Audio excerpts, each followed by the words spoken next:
Rama Rama Hare Hare, Hare Krishna, Hare Krishna, Krishna Krishna, Hare Hare, Hare Rama, Hare Rama, Rama Rama, Hare Hare, Hare Krishna, Hare Krishna, Krishna Krishna, Hare Hare, Hare Rama, Hare Rama, Rama Rama, Hare Hare,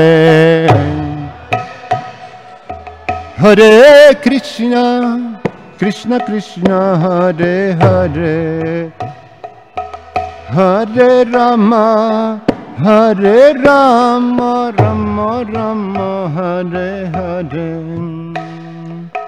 Hare Krishna, Hare Krishna, Krishna Krishna, Hare Hare, Hare Rama, Hare Rama, Rama Rama, Hare Hare, Krishna, Hare Krishna, Krishna Krishna, Hare Hare, Hare Rama, Hare Rama, Rama Rama, Hare Hare, Hare Krishna, Hare Krishna, Krishna Krishna, Hare Hare, Hare Rama, Hare Rama, Rama Rama, Hare Hare, Hare Krishna, Hare Krishna, Krishna Krishna, Hare Hare, Hare Rama, Hare Rama, Rama Rama, Hare Hare. Jai Vishnupad Paramahansa Parivrajacharya Ashtotara Shatashishimad, His Divine Grace, A.C. Bhaktivedanta Swami Srila Prabhupada ki. Jai Vishnupad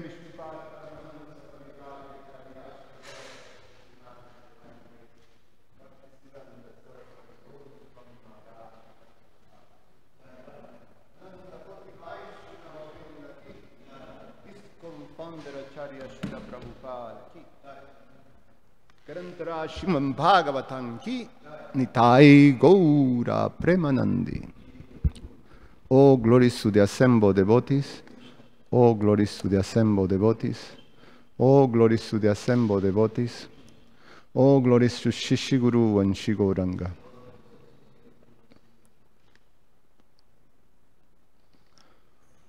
Om Namo Bhagavate Vasudevaya. Om Namo Bhagavate Vasudevaya.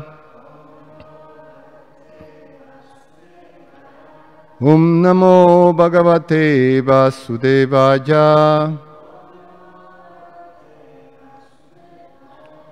We're reading from Srimad Bhagavatam, Canto 9, entitled Liberation, Chapter 8, entitled The Son of Sagara Meet Lord Kapiladev, and today we're reading text number 22.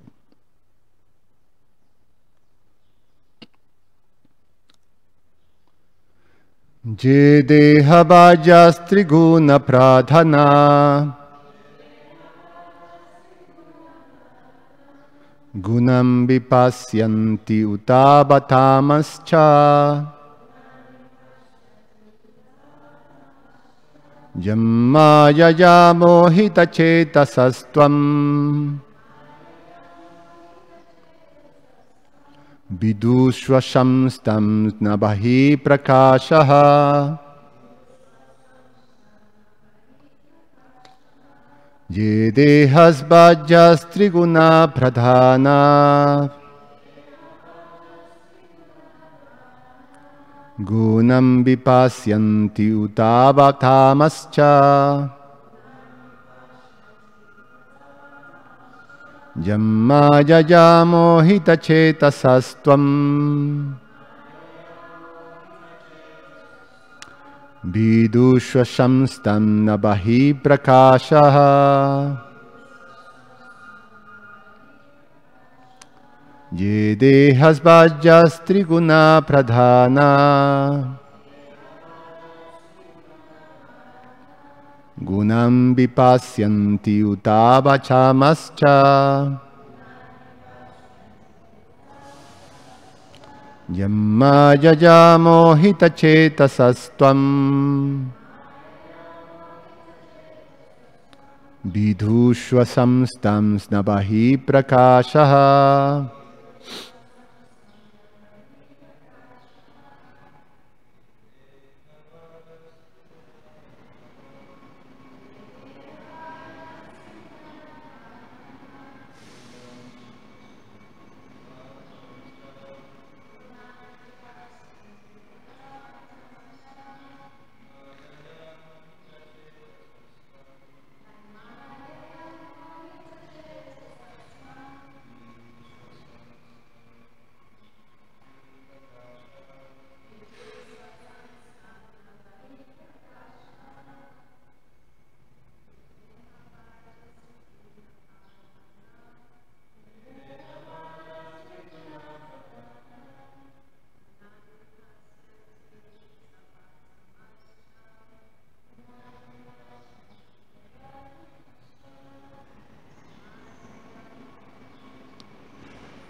Ye, those persons who dehabhajaha have accepted the material body, triguna pradhanaha, influenced by the three modes of material nature, gunan, the manifestation of the three modes of material nature,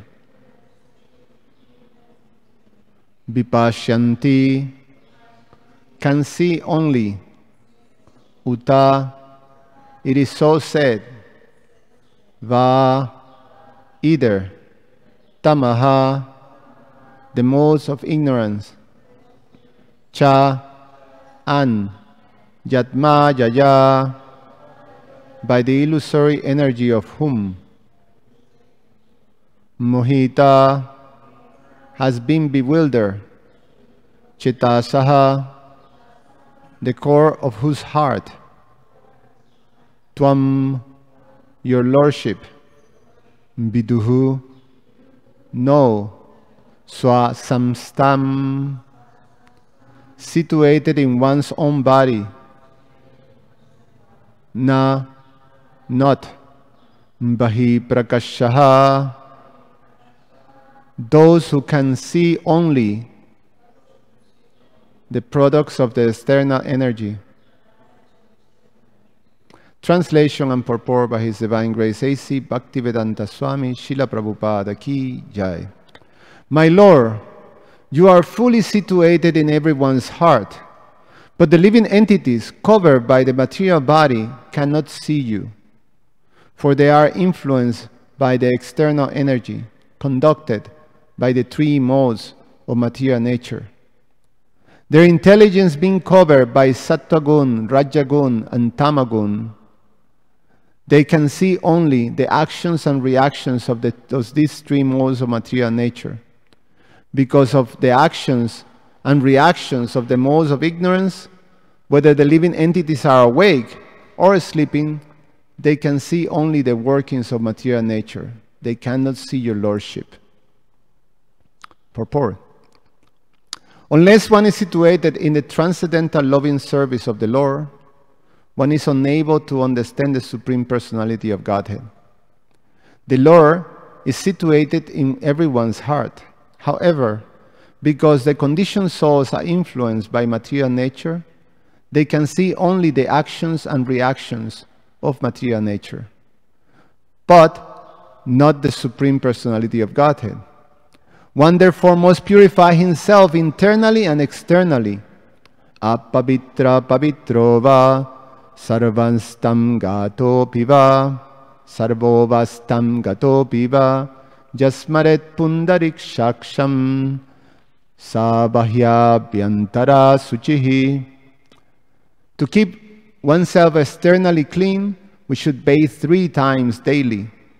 And for internal cleanliness, one must cleanse the heart by chanting the Hare Krishna mantra. The members of the Krishna conscious movement must always follow these principles. Vyayabhyam tara suchihi. Then it will one day be possible to see the Supreme Personality of Godhead face to face.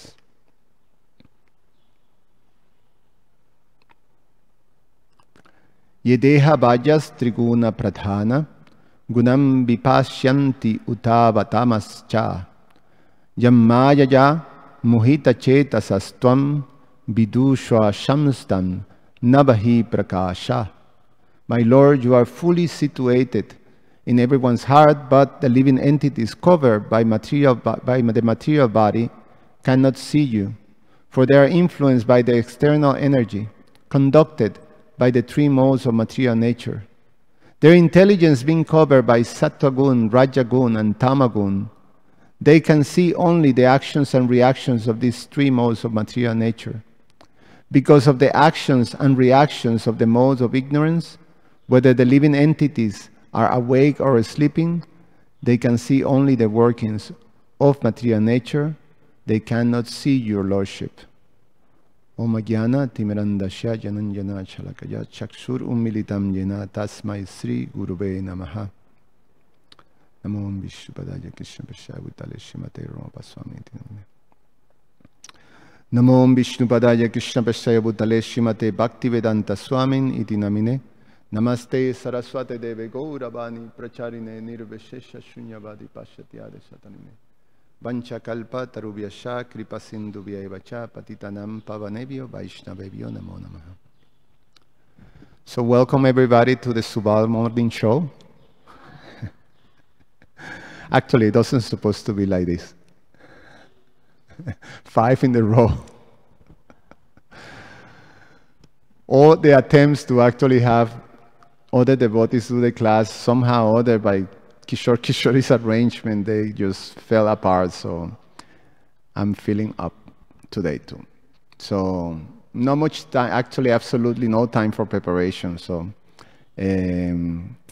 but yesterday, somehow or other, I was asked to address the children of the Gita camp. And I was asked by Sweta Mataji and Shivaram Prabhu to say something about the holy name. They were going to chant around. So I was trying to figure that out. I mean, you have all these little guys, you know, from maybe 6 years old, maybe, all the way to 11 or something like that.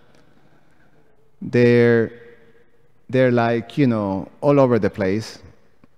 And to say something to them that they can relate about the holy name. So I was thinking, I said, okay, some idea came that asked them if they can see Krishna standing next to me. And they say no. So, you know, I was just making the point to them that actually why we cannot see Krishna. And I just told him that it's because we need to have our spiritual eyes open to be able to see Krishna. And the chanting of the Hare Krishna Mahamantra help us to gradually open our spiritual eyes, so we're able to see Krishna face to face. We have that imagery, or we have not the imagery, but we have the understanding given in the scriptures. And this imagery, I try to find a better word, but this understanding is that it's in relation to open your eyes.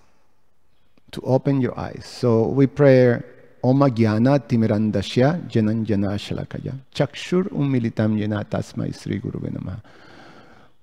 We pray and we offer our obeisance to our spiritual master, because although we are in the darkness of ignorance and we can see anything but this darkness, and the spiritual master, with the torch light of knowledge, opens our eyes to the reality.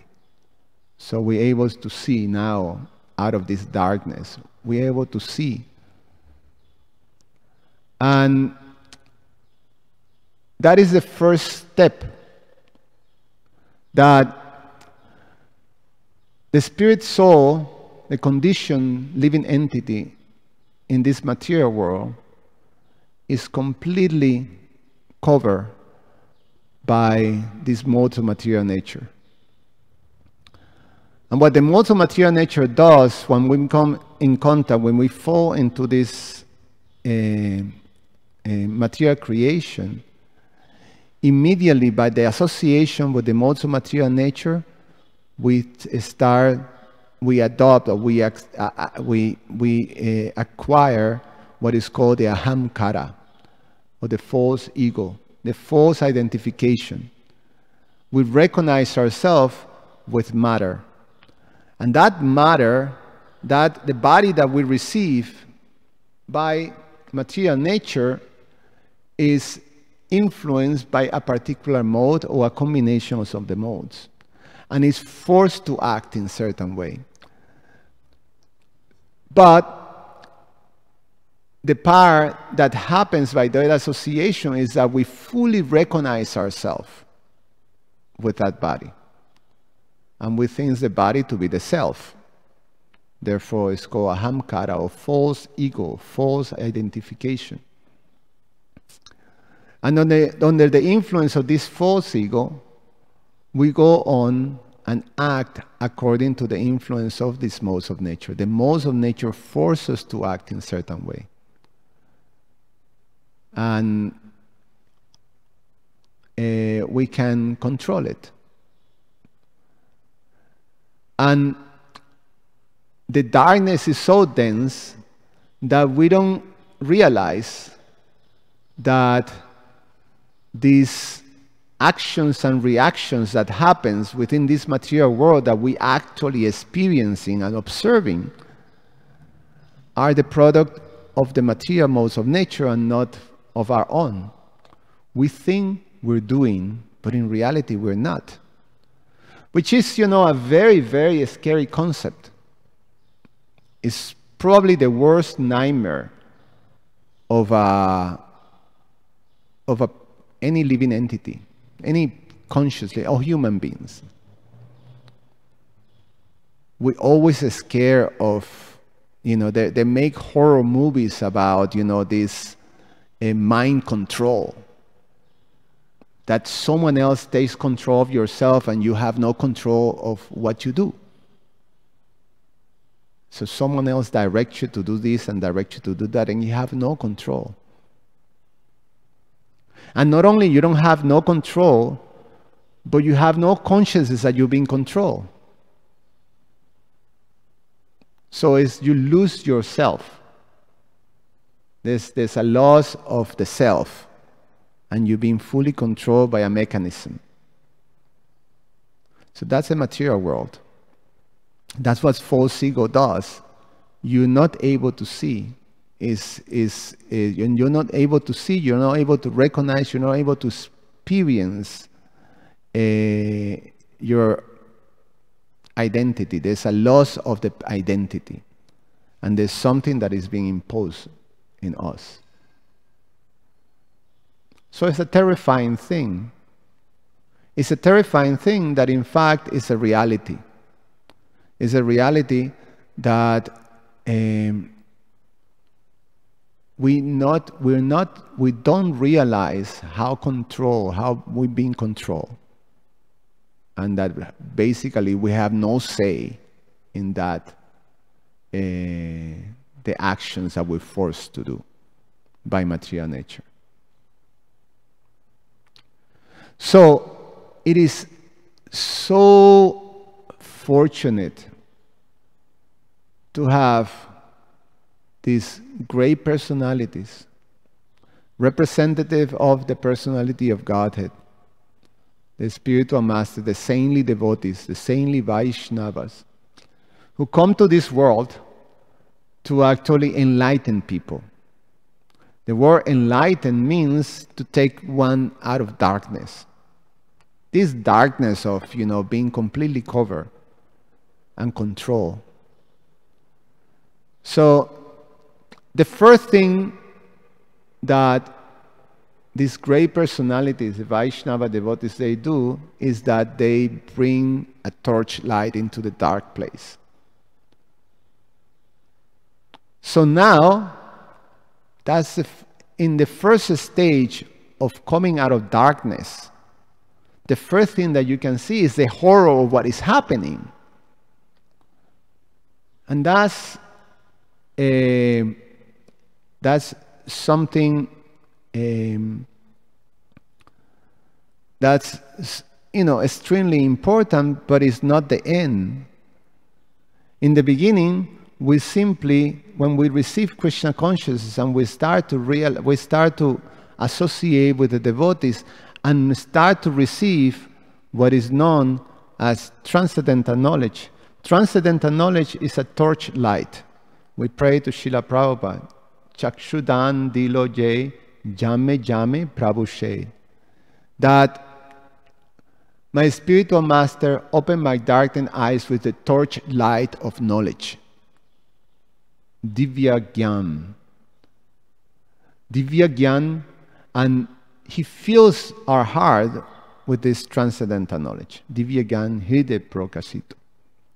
So, with this torchlight of knowledge, we realize, we start at least to understand the situation. Okay, I'm being forced to act in a way that is contrary to myself, to who I am. And right now, I'm really forced to experience things in this material world under the false identification that I am this body. And that causes an extremely incompatible situation that causes suffering, anxiety, and all kinds of disturbances for me, for the spirit soul. So I come to understand that I'm in this miserable situation, that there's actually, and there is something undesirable.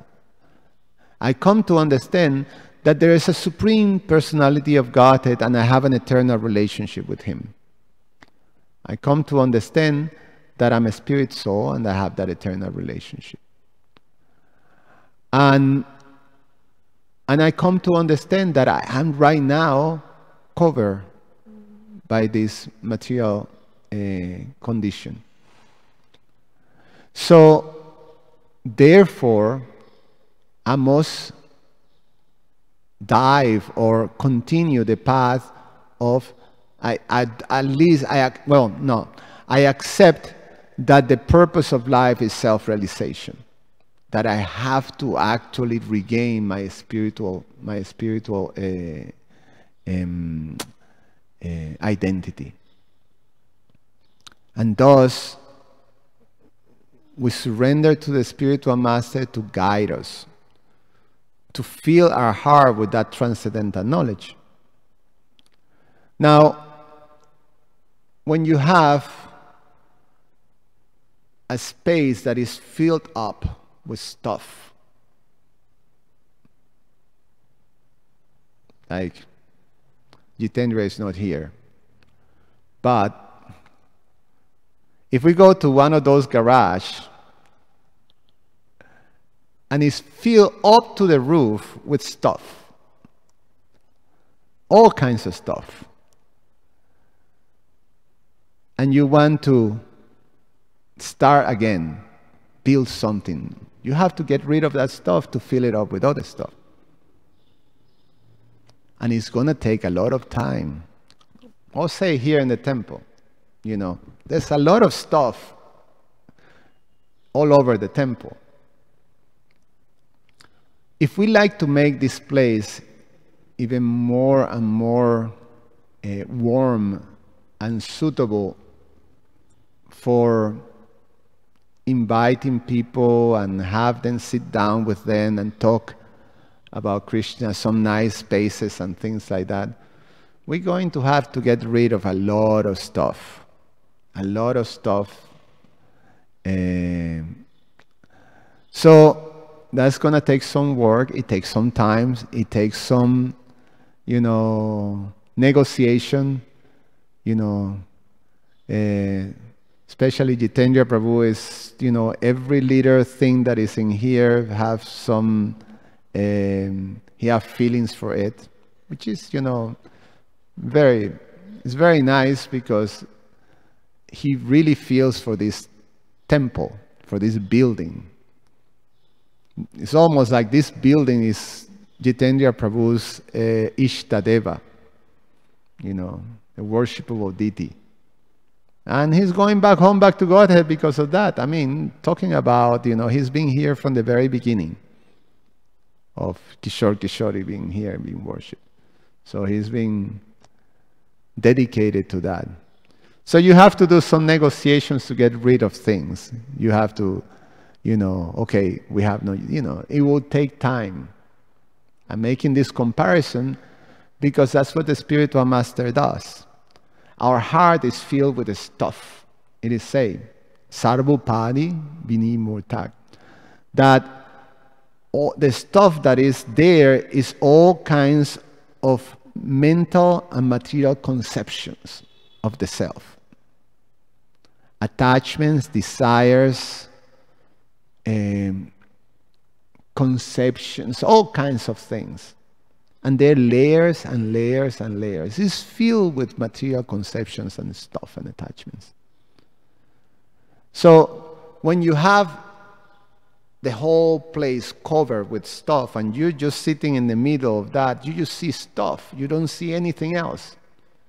Imagine living, having just a little space in one of those garages and you'll be covered by stuff. And you cannot see the light of the sun, just stuff. So the spiritual master starts to give us the means to eliminate that. And as well as we eliminate one thing, that gets filled with transcendental knowledge. As we eliminate something material, then it gets filled with Krishna consciousness. And as we have some Krishna consciousness introduced in that space, in our heart, then we experience something. It's almost like, the blurred vision. You see, when we wake up after sleeping, in the beginning it's blurred vision. We can't see properly. You have to take some time to actually adjust your eyes to light. So, but there's a sense that you are of darkness. Even when you start to open your eyes and you have this blurred vision, you experience light. So we start to experience Krishna consciousness as our heart starts to fill. And then, as we go on with the process of clearing that cluttered space out of material stuff, And you start to see light, you start to see space, you start to feel the air entering into the room. You start to feel the purification of the room. You also see that as the lights enter, ooh, how messy and dirty the place is. So you can start to clean.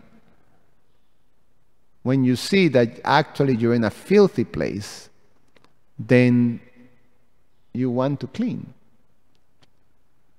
When the filthiness is all surround you, and that's all you know, it's just a status quo. We just accept that this is how it is.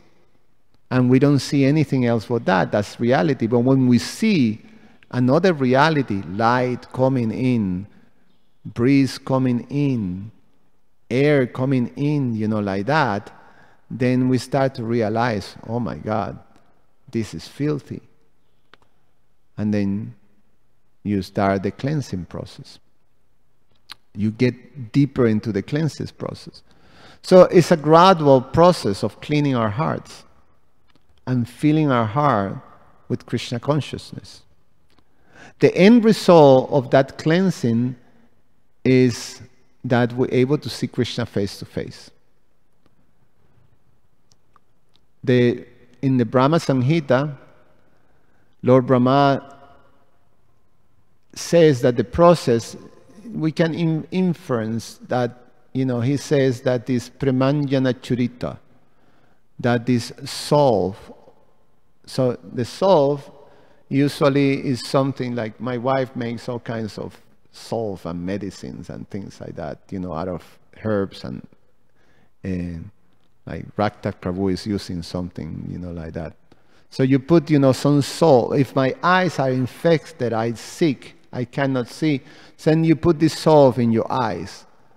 And then when the effect of this salt is fully manifested, then your eye become a cure. So premanjana churito bhakti vilochanena. And then, so with the solve of love, of prema, then our eyes becomes cure, and then we're able to see Jan Shama Sundaram Achintya Gunashrupam. We're able to see Lord Shama Sundar, the beautiful form of Krishna within our heart. So is the process of purification is there. So Prabhupada explains this apavitro pavitrova, that even if I am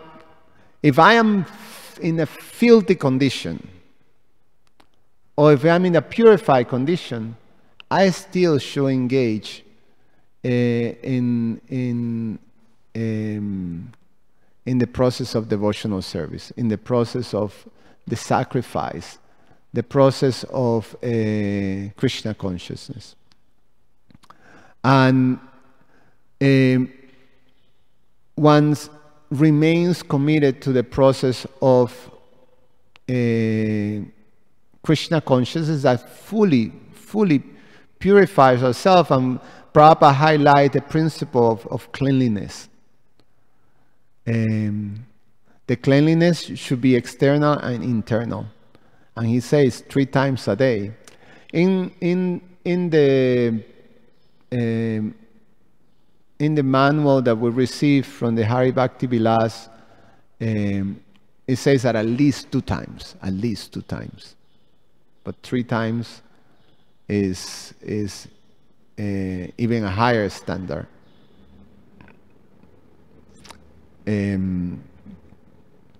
Especially, there is these 3 sandhyas in which, one offer respects to the spiritual master, and during these 3 sandhyas there's worship, respects to Krishna. There's during Mongol Arati at noon, and in the evening during sunset. So we have these 3 major artics: Mongol Arati, Raj Bhoga Arti, and Gora Arti. And during those times, those who are Brahmins, they chant your Gayatri, the Gayatri. So 3 times for Brahmins is the ideal. So you cleanse yourself externally. So in other words, one have to always keep oneself suchi. And internally by chanting Hare Krishna, and we hear how the internal purification happens. Cheto Darpana Marjanam. So the cleansing of all the things happens also by the hearing of the holy name. We also hear Nashta Praesha Badrishu Nityam Bhagavata Sevaya. By hearing the Bhagavatam daily, also these unwanted things from within the heart becomes cleansed. We also understand the cleansing capacity. There's 5 purifying, most powerful purifying agents that Krishna has given us, which is the chanting of the holy name, the hearing of the Bhagavatam, the service to the pure devotee, and the worship of the deities, and living in a holy place. So all these things help us purify ourselves, help us develop the capacity to see Krishna face to face. And that's the goal. That's what we heading to. So for now, we're just busy getting rid of all the unwanted things and filling our heart with Krishna consciousness. So, and for that, we are grateful to our spiritual master, because remember, what is the light that comes? What is the light that is guiding us into and they're purifying our heart? What is being feeling in there is transcendental knowledge. Divya Gyan Hride Prakashito. Our spiritual master is filling our heart with transcendental knowledge. With transcendental knowledge, he illuminates the path. And with transcendental knowledge, our heart is being illuminated. So how we receive transcendental knowledge? Well, Krishna says, you have to approach your spiritual master and serve him. Tat vidhi pranipatena pariprashnena shevaya. And one have to be eager to be purified by the instructions of the spiritual master. What is that? Sri Guru Mukha Padma Vakya Chichete Korija Aikya. So the words of my spirit, I'm eager to be purified by the words emanating from his lotus mouth. So Prema Bhakti, what is it? Prema Bhakti Jaha Hoite Avidya Vinasa Jate. Avidya Vinasa. Avidya Vinasa means that ignorance is destroyed by the words. The prema emanates. This love to the personality of God, it emanates from his lotus mouth and destroy avidya. So we are depending on our Guru Maharaj. We're depending on Srila Prabhupada to go through this process of purification. And that's and at the end, with that process of purification, we can recognize the personality of Godhead, which is something that is happening. Because sometimes when we have people coming to the temple from universities, colleges, and things like that, and the first thing that probably one of the most difficult things for them to understand is the deity form of the Lord. Is a very difficult thing to understand. They can't recognize. But for us, when we see Kishore Kishori, we recognize there's God. And we come, we pray, we appreciate, we, take in the beauty and the mercy of Kishore Kishori, Gaurnitai, Jagannath, Baladev, Subhadra. We recognize them. We still haven't, we still have a way to go, but we do recognize them.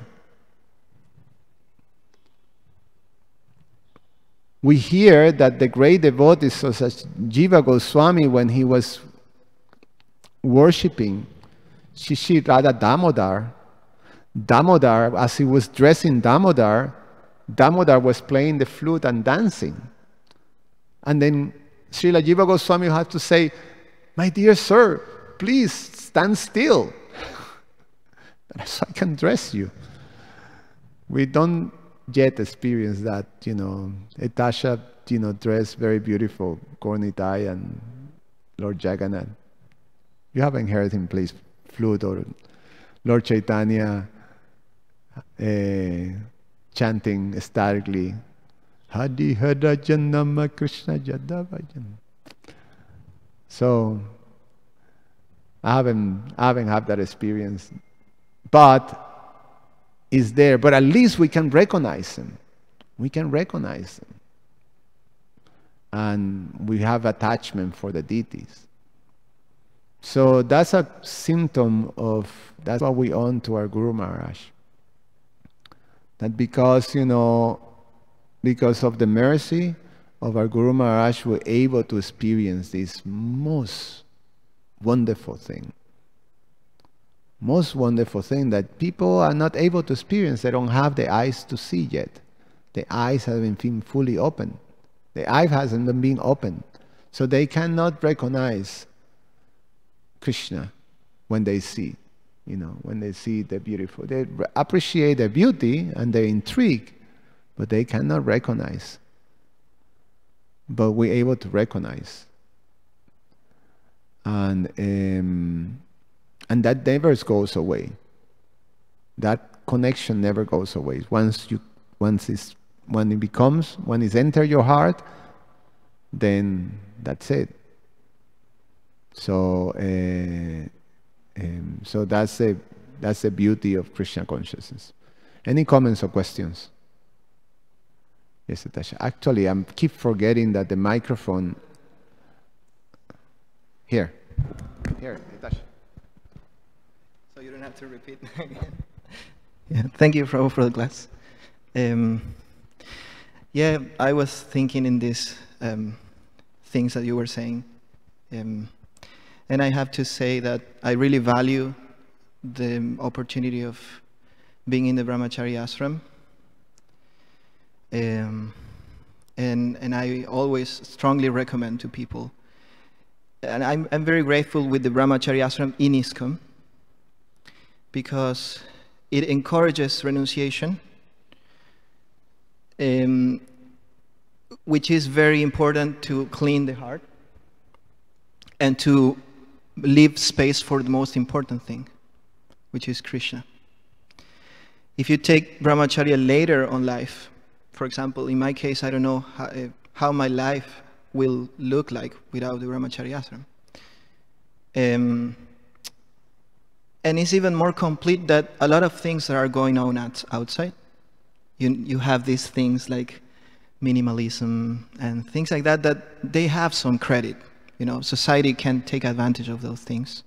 For example, this movement, the Bauhaus movement, this architecture movement, they simplified all the architecture. If you go to IIT, you will have those places that are very simplified and straight lines, everything is simple.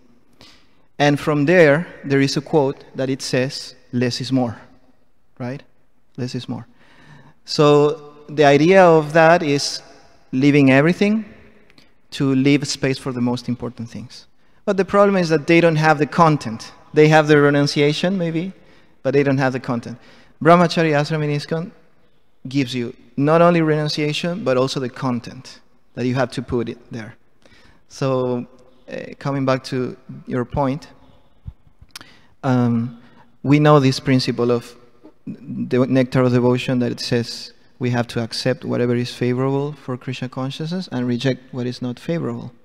So my question will be, I have the feeling that it's quite subjective, because and maybe this is why the process of Krishna consciousness is quite personal, because although we have the spiritual master telling us, or suggesting all the time, by his mercy, you have to leave these things, you have to, simplify your life to make space for Krishna, we still have these attachments, these very personal things that we think may help us in Krishna consciousness.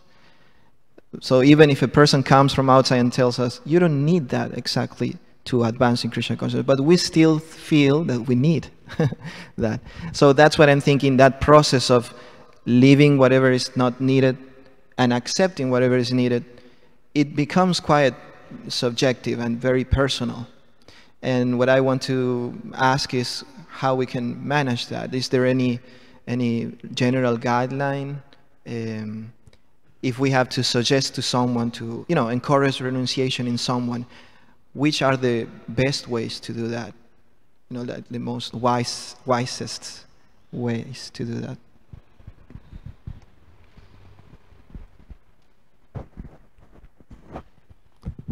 Thanks, Atasha Prabhu. Yeah, it's a nice question, and it's an important question, because I think immediately, it just came, as you were talking, it came the picture of Arjuna, which is, the premise of the teachings of the Bhagavad Gita, that to decide or to understand what is the right thing to do for us is perplexing at times, because there are things that we see, well, this is right, but this is also right, but this is also right. Then if I do this, then maybe this gets compromised, or this gets compromised, or this thing. And so how to manage this is perplexing. That was the word that Arjuna uses, I'm confused about what to do. So in this perplexed situation, I come to you, to Krishna, to help. So you tell me. So the principle of why we're dependent on the spiritual master to understand what to do. And for that principle to take place, we have to embrace it in one sense and have faith on it. So the combination of having a bona fide spiritual master and a disciple with that type of faith, then the transcendental, but more like a mystical arrangement that the spiritual master, whatever he says, will be what Krishna from within your heart is directing. So you actually receive directly from the mouth of the spiritual master the message that Super Soul will have for you. And he knows. Super Soul is living there with you, and he knows all the things that we have to go through. He lives with us, so he knows everything. He knows our attachments. He knows how much we can take. He knows, what things are important. One things, if they're taken away, you're going to be too disturbed that you're not able to progress. And because he is Sruhidam Sarvabhutanam, he is our best well-wisher, he won't do something that will break us. He will do something that will allow us to continue progressing steadily. So Krishna makes, he's very kind. And the arrangement that he makes is very complete and extremely clever and very, very sensible to the plight of all of us, which, as you say, is very personal. We all have different things that we have to deal with. It's a very personal thing. So there is a very specific instruction. Therefore, we receive from the spiritual master, the term that is used is swadharma. Swadharma means my personal dharma. It's personal. So, those instructions, swadharma is divided into two. Your spiritual and your material. And they're both given. So we get directions of how to perform our material duties and how to perform our spiritual duties. And that's a system that Krishna gives. It's a complete system for us, for conditioned souls who have desires. We have a system that both things are cultivated simultaneously. Therefore, we have the term karma yoga. Karma and yoga, simultaneous. Oxymoron, two opposite things. But you put them together in a process, and they have to carry together what the Sri Upanishads say, vidya and avidya, simultaneous. Material knowledge and spiritual knowledge.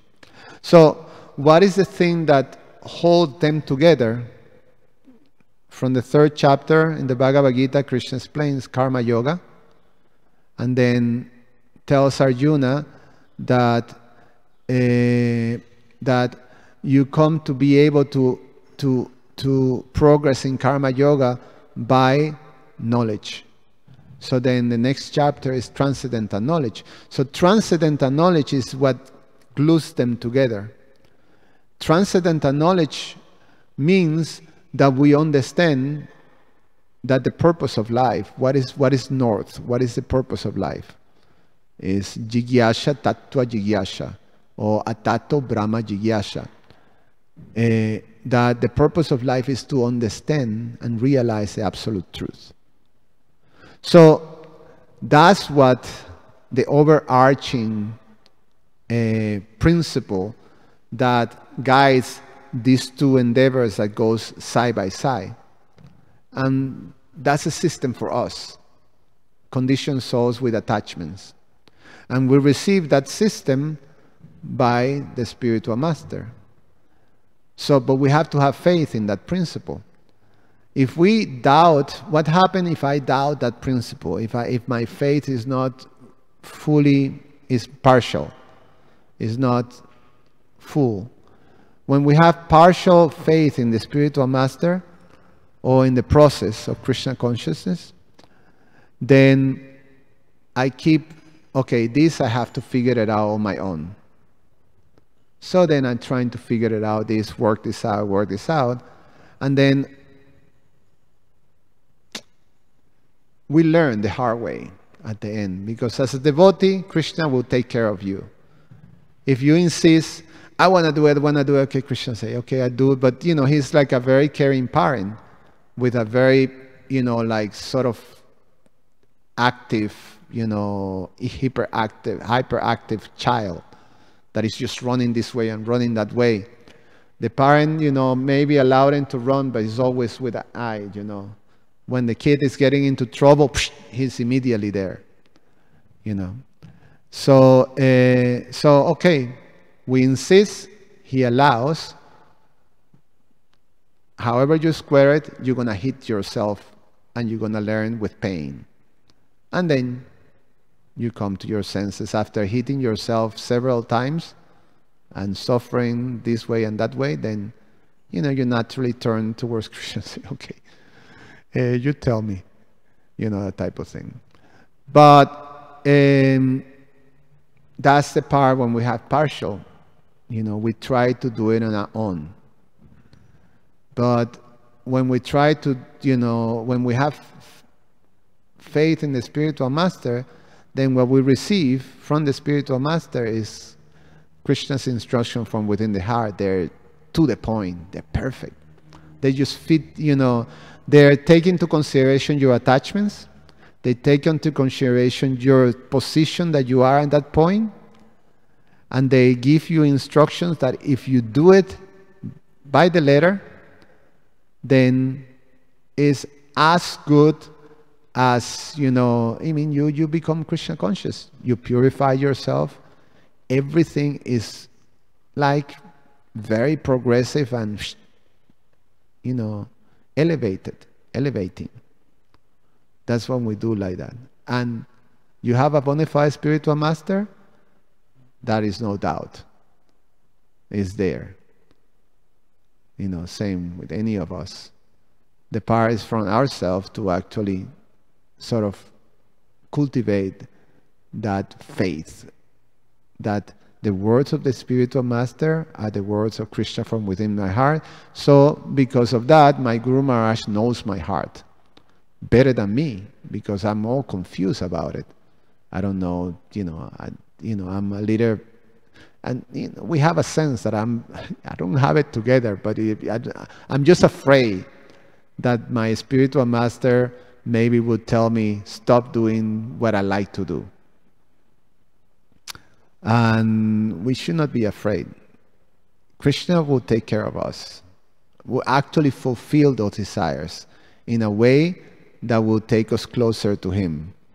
If we try to fulfill the desires some other way, we're going to see that we find ourselves in a ditch, and then, that's when we come to our senses and say, oh my God, I'm in a ditch. I have to get out of here, So then you go back eventually like that. So faith on our Guru Maharaj, he will guide us throughout. And kindly,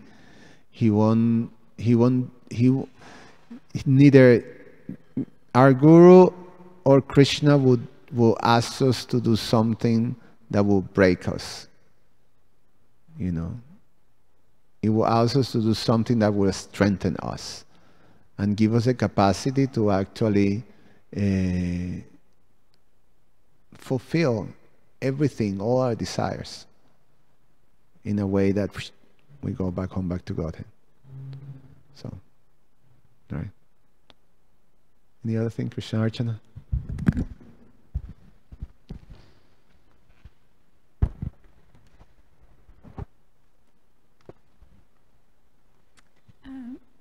I just had a thought on another aspect of Vitasha Krishna's question. Because of doing the 9th chapter of Bhagavad Gita for the Krishna camp, and dealing with the verse of Krishna saying that he preserves what one has and provides what one is lacking. The portion of your question that dealt with looking at material possessions and being questioned because of being in the brahmachari ashram, whether a particular material possession was needed or not needed, and you're looking from a subjective perspective and understanding that for oneself one feels, oh, that's needed. It came to my mind, that particular verse, because the extraordinary thing that emerged from studying that verse was that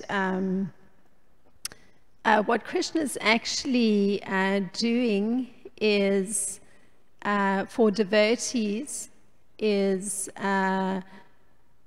providing a peaceful existence.